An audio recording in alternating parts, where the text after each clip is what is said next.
Praise the lord. Praise lord అందరికీ. దేవుడు మనకి ఎన్నోసార్లు అవకాశం ఇస్తాడు. మనం దారి తొలగిపోయినప్పటికీ కూడా ఎన్నోసార్లు మనకు అవకాశం ఇస్తాడు. అవకాశం ఇచ్చినప్పుడు మనం సరిదిద్దుకుంటూ ముందుకు వెళ్ళిపోవాలి. అది ఏ విషయమైనా కావచ్చు.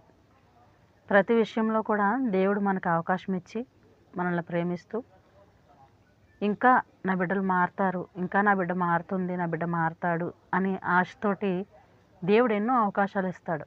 ఎందుకంటే క్రీస్తుని ఎరిగి మరి యేసయ్యను బట్టి నువ్వు నమ్మి ఆయనలోనికి వచ్చిన తర్వాత నీకు ఎన్నోసార్లు అవకాశాలు ఇస్తూనే ఉంటాడు దేవుడు. ఆ అవకాశాలను బట్టి మనము ఏం చేయాలంటే తెలుసుకుంటూ ఉండాల.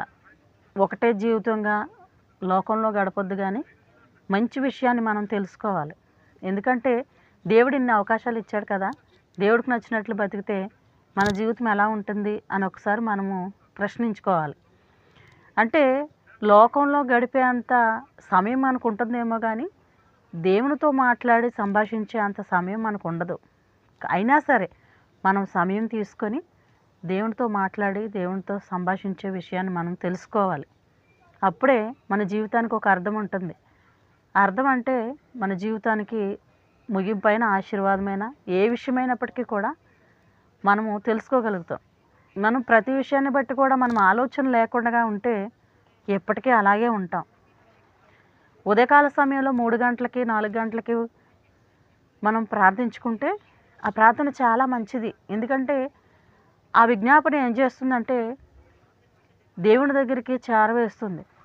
ఆ విజ్ఞాపన మనం చేసిన తర్వాత మనకి ప్రతి సమయాన్ని కూడా దేవుడు సంతోషాన్ని ఇస్తాడు. మన సంతోషాన్ని మనం చేతారా పాడు చేసుకుంటూ ఉంటాం. కానీ మీ సంతోషం, మీ ఆనందం, మీ ఆశీర్వాదం మీ చేతుల్లోనే ఉంది. అందుకే దేవుడు ఏం మాట్లాడతాడు మనతోటి అనేది మనము ఆలోచన కలిగి ఉండాలి. మనతో దేవుడు ఏం మాట్లాడతాడా అని మనం ఎదురు చూడాలి. ఎందుకు తెలుసా? దేవుడు మనతో మాట్లాడితే సమస్తాన్ని మనం జయించగలం. ఆమేన్.